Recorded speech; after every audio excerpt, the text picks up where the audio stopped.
Just how deep does the ocean go?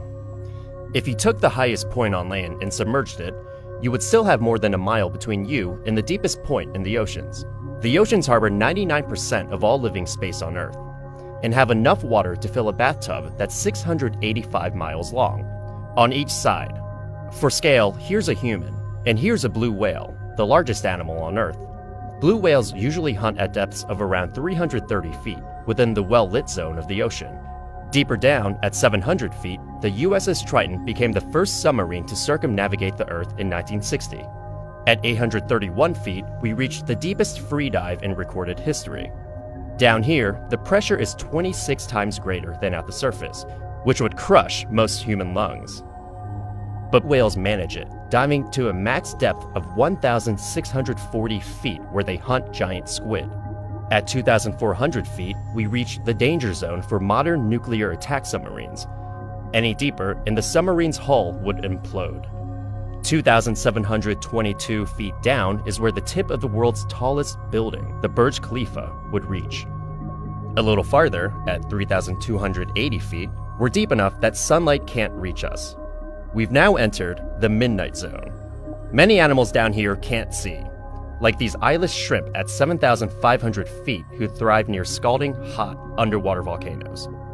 At this depth, temperatures are just a few degrees above freezing, but the waters around hydrothermal vents can heat up to 800 degrees Fahrenheit.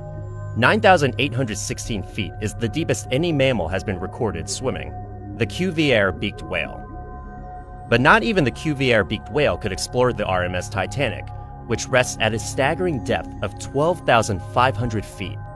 The pressure is now 378 times greater than at the surface.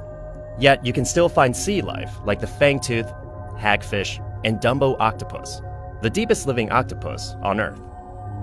At 20,000 feet is the Hadal Zone, an area designated for the ocean's deepest trenches, like the Mariana Trench. If you tipped Mount Everest into the Mariana Trench, its summit would reach down to 29,029 feet. That still doesn't compare to the two deepest crewed missions in history. In 2012, director James Cameron descended to 35,756 feet for the Deep Sea Challenger mission. But Cameron didn't quite break the record, which was set by oceanographer Jacques Piccard and Lieutenant Don Walsh in 1960. Piccard and Walsh descended to the lowest point on Earth, Challenger Deep, at a record 35,797 feet below the surface. Since then, scientists have sent half a dozen unmanned submersibles to explore Challenger Deep, including Kaiko, which collected over 350 species off the seafloor between 1995 and 2003. But scientists estimate there are potentially thousands of marine species we have yet to discover. Humans have explored an estimated 5 to 10% of Earth's oceans. We've only just begun to understand the deep, dark world that flows beneath us.